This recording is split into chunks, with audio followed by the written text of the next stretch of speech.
Jackmania. Assalamualaikum warahmatullahi wabarakatuh. Balik lagi bareng gue Guntur Widianto dalam program Gue Persija.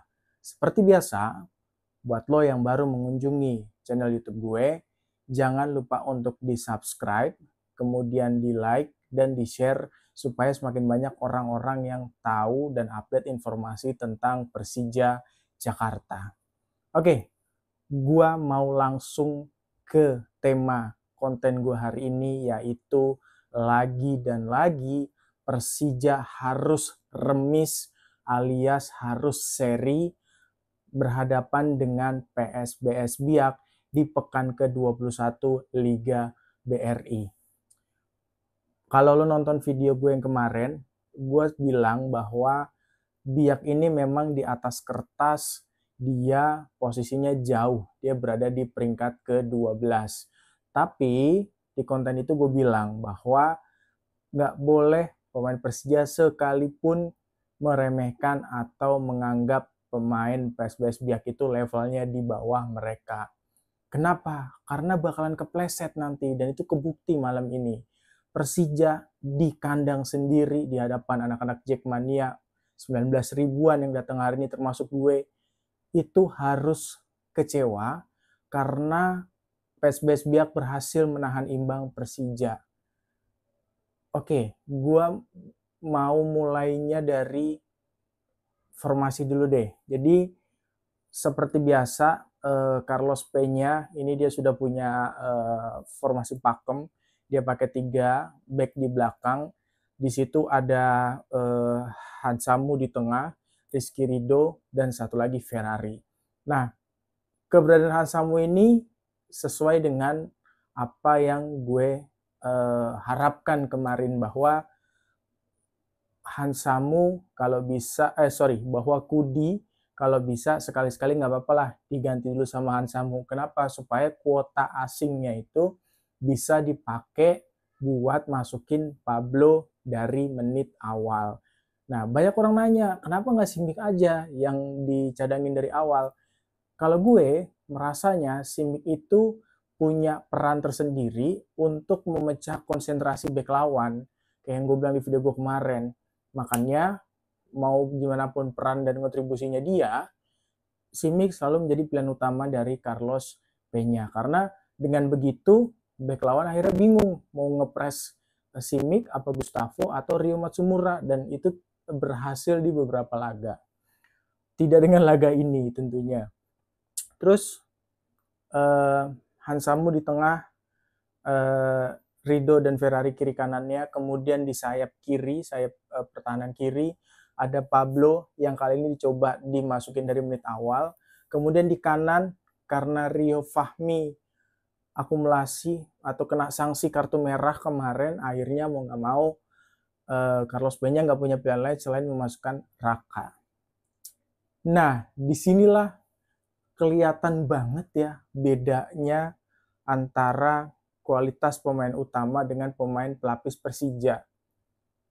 Ini gue Jackmania, tapi gue mengapresiasi misalnya kedalaman skuadnya Persib.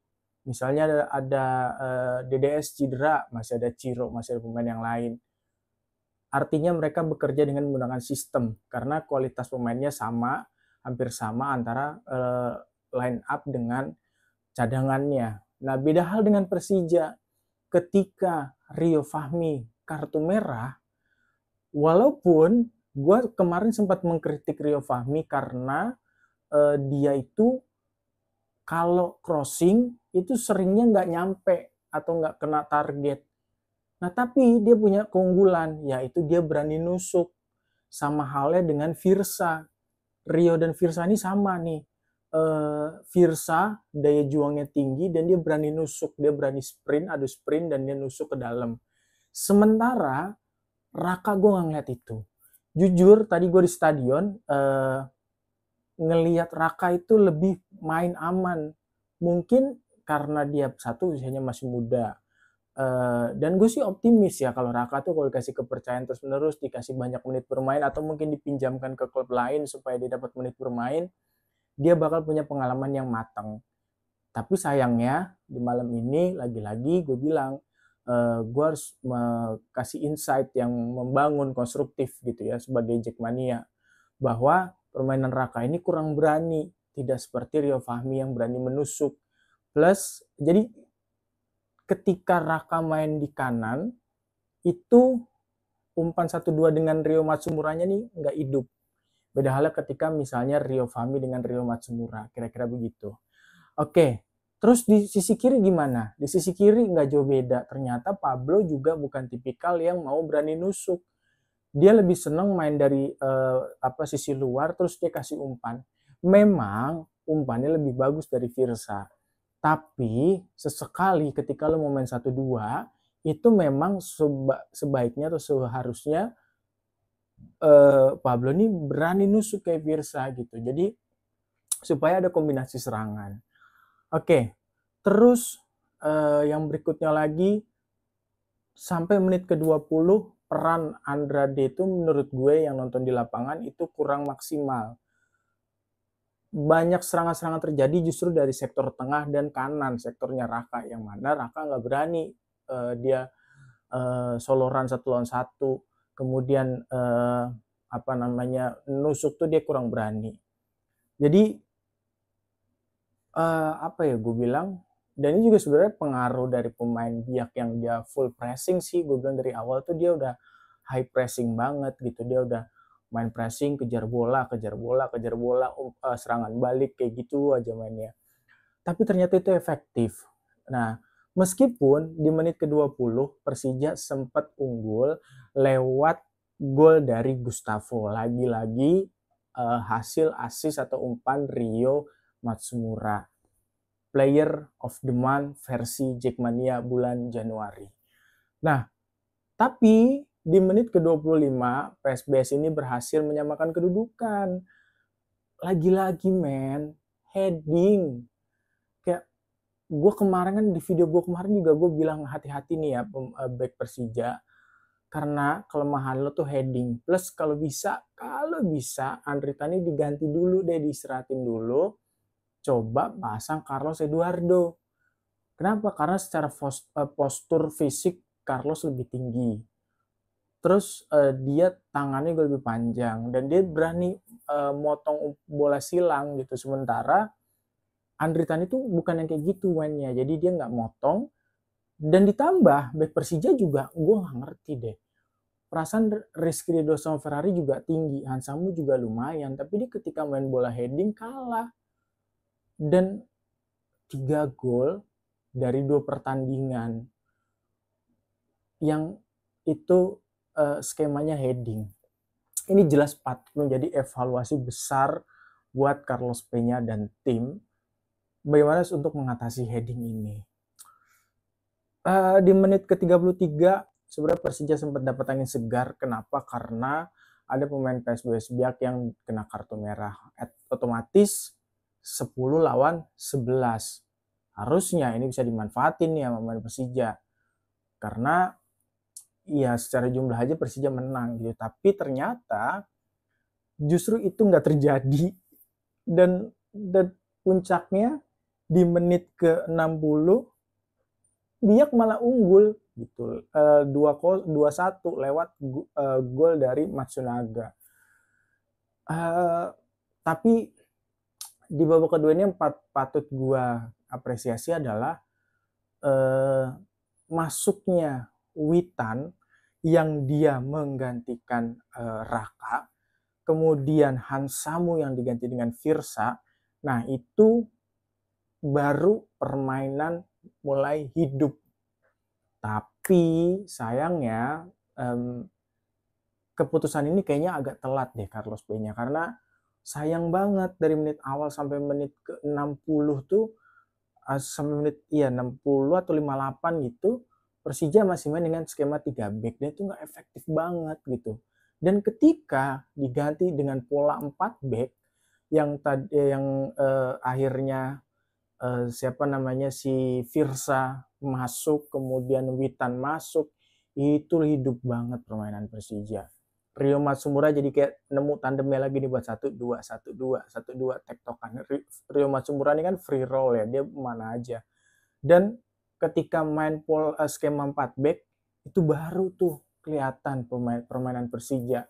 Buktinya apa? Buktinya Hanan masuk, baru masuk dia bisa nyetak gol.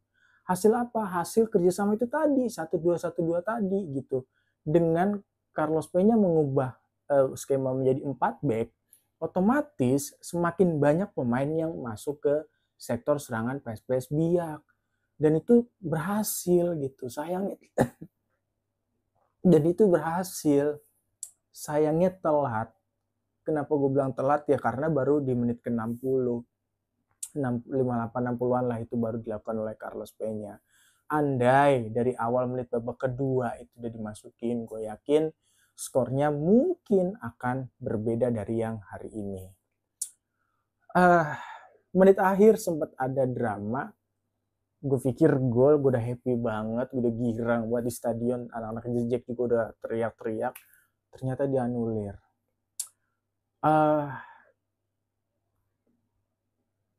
Performa wasit memang kalau kita nonton di stadion tuh kelihatan banget ya. Harusnya kartu nggak kena kartu, harusnya pelanggaran nggak kena pelanggaran. Tapi gini, terlepas dari kualitas wasit ya, kayaknya emang Persijanya aja yang mainnya nggak kayak biasanya.